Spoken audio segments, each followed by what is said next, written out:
sauce is so easy for pizza, especially a Neapolitan style pizza, that you really should just make it yourself. In fact, it's so easy, it's only 2 ingredients. All right, we're gonna be using these San Marzano tomatoes, and I'll open it up, and you'll see that this is a jar with lots of liquid, lots of sauce, with a few whole tomatoes inside of it. The reason why we're gonna be using these whole tomatoes is because of the amount of water that's inside of them.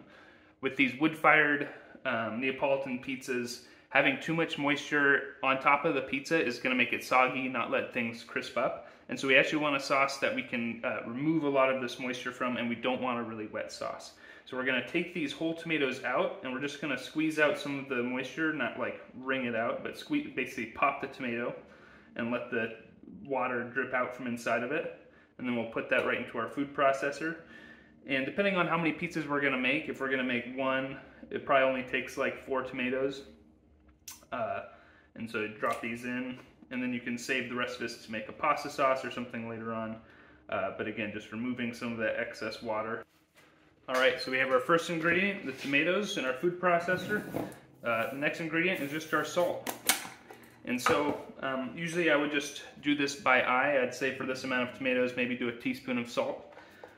Need to be, seasoning every single ingredient that's going on this pizza. And so we want to make sure that we taste it afterwards to make sure we got the right balance. All right, and now the other tip I want to give you is that you don't want to actually blend it into a really fine puree. We're just going to do a few rough pulses to get this into a rough chopped tomato.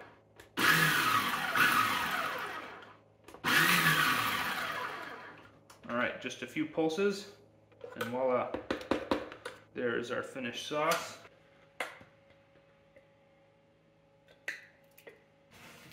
Voila, that's ready to go.